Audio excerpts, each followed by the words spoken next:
Hello, Dr. Singh here from Las Vegas. I'm an internal medicine physician specialized in nephrology, anti-aging, wellness, and hormones.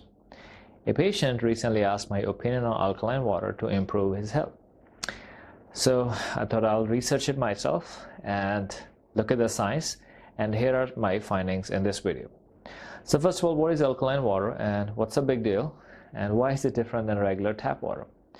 So alkaline water is alkaline because of addition of alkalizing compounds like silica, potassium, magnesium, bicarbonate. All those things will make the water more alkaline. Now what's the rationale behind using alkaline water? The companies that make alkaline water, they promote it by saying that addition of alkaline water can help neutralize the acidic effects of the American diet, which will lead to better bones, better skin, and better overall health. The theory goes is that American diet is high in processed foods and protein, and when we consume a high protein diet, the liver breaks it down, produces a huge amount of acid, and this acid is going to get removed by the kidneys. Some of it might get buffered by the bone, and in that process can lead to high rate of bone loss, which can lead to osteoporosis, osteopenia. So this is sort of true that the United States has a very high rate of osteoporosis and osteopenia, despite having a high calcium and vitamin D diet. So there might be something here. Right? So let's start by looking at pH. So pH is short for potential of hydrogen or hydrogen ions. These hydrogen ions, they combine with chloride, generate hydrochloric acid. So more hydrogen ion availability may lead to generation of more acid. Regular tap water has a pH of about 7. Alkaline water has a pH slightly above 7. Now bottled water is slightly acidic, right, and doesn't generally have most minerals. So that's why we say if you drink only water from RO system or bottled water, you're going to have poor health because your body is deprived of some very essential minerals. Now let's look at the understanding of how our body actually maintains acid-base balance. So our pH levels or acid-base levels, they vary in different parts of the body. So a pH of 7 is sort of in the middle of the scale, is neutral. So blood is slightly basic with a pH of around 7.35 to 7.45, and the kidneys, they maintain the pH of blood close to 7.40. Now our stomach, for obvious reason, has a pH of 4 to 5 when it's empty, and 1 or 2 just after a meal. Stomach acid is very acidic. After a meal is consumed, protein is absorbed in the gut. All of this is going to travel to the liver through portal vein. Liver is going to break this down into amino acids, other molecules that can be utilized by our body. Some of the byproducts of this process of protein breakdown is going to be hydrogen ions. Now, too many hydrogen ions, they will bind with calcium carbonate in our bone, and glutamine, which is the end product of, is removed by the kidneys by combining it into ammonia and excreting in the urine as urea. Of course, the lungs are very important because they will blow out carbon dioxide and maintain acid-base balance as well. So the acids and bases in the body are regulated by the lungs, the kidneys. It's an extremely efficient process. A healthy kidney will always maintain a pH balance. If you're generally healthy, you don't have to worry about having acid in your blood. Let's look at some studies. So first one talks about alkaline water helping lose weight. So there was this rat study. They allowed rats to drink alkaline water for 1 year. At the completion of the study, rats who drank alkaline water, they had lower body weight, up to 30% less than controls, despite equal food and water intake. So now they're saying that high alkaline water could help weight loss, but at the same time, high alkaline water is also causing growth retardation in these rats. Why, we still don't know. Now this rationale can be used to state that alkaline water is good. It might help you lose weight, just like it did in rats. In my opinion, we have better, safer medications and treatments to achieve weight loss rather than drinking alkaline water. The next, they'll say that alkaline water helps with esophageal reflux, heartburn. So in this study, the patients were given alkaline water with a pH of 8.8, which is on the alkaline side, and which helped reduce acid reflux by denaturing an enzyme called pepsin. The conclusion of the study was that if you drink alkaline water, because it has good acid buffering capacity, it's going to help heartburn. The issue is that the effect of alkaline water on heartburn are quite short-lived.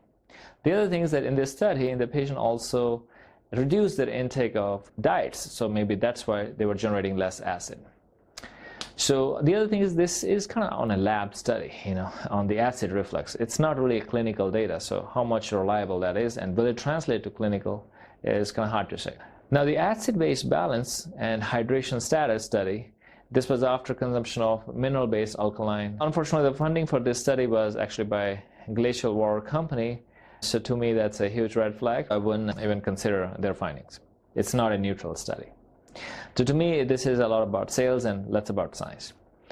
So our body on its own can keep our pH levels at an optimal level. The kidneys balance it, the blood gets too acidic, body brings it down by breathing out more carbon dioxide, so we hyperventilate. Stomach is a great equalizer. Gastric juices, which have digestive enzymes, hydrochloric acid, they pretty much will neutralize everything we eat and drink. If you're drinking alkaline water, your stomach is going to acidify it before you can do really anything in the rest of your body. Now, is the alkaline water safe? Unless you have kidney disease, alkaline water does not pose any serious health risk. The high pH, the only thing is it can make the skin kind of dry, can make it itchy, sometimes maybe an upset stomach. The next big question is, why is alkaline water so popular? Because as a society, we want something that's a quick fix, right? We want a magic pill rather than improving our habits and consuming a healthy diet. So what are some of the risks with alkaline water? As you know, it can cause growth retardation. So could this be affecting your muscle? Could it be retarding the growth of the muscle tissue? And of course, there was a study in Germany where a town accidentally increased the water pH to 12, which caused a lot of skin burns.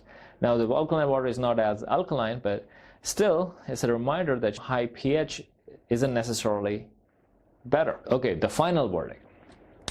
So the companies that make alkaline water, they claim several health benefits. None of these claims are substantiated.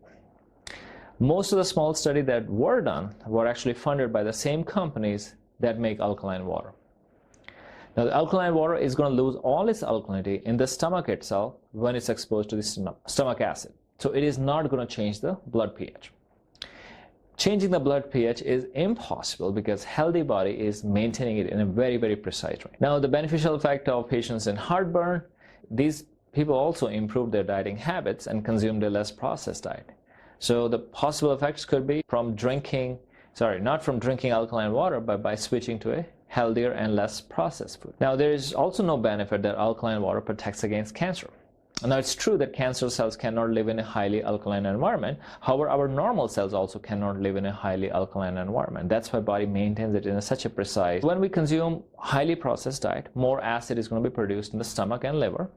If we just limit our consumption of processed foods, we'll have better results versus drinking alkaline water. Our stomach acid is a natural barrier against infections, as most bacteria will be killed by the stomach acid.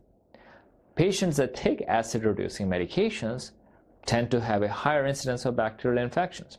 So lowering your stomach acid pH by drinking alkaline water, in my book, is not a good idea. Now, only drinking RO water or bottled water is also extremely unhealthy and should be avoided. We need minerals, we need micronutrients. So we need regular consumption of these. So maybe mixing some tap water in there would actually go a long way. If you have kidney problems, you should absolutely not drink alkaline water because it has very high mineral content, and this will lead to a lot of negative health effects. So again, in my opinion, there is absolutely no benefit or rationale behind consuming tons of alkaline water to improve health. Also, excessive use of RO water and bottled water also should be avoided. Can cause mineral deficiencies. I hope this was helpful and will help you decide whether alkaline water is right for you or not right for you. Now, if you did like the content of this video, please do not forget to like and subscribe. This is Dr. Raj Singh from Las Vegas. I will see you back in a few weeks with another interesting topic. Thank you. Bye-bye.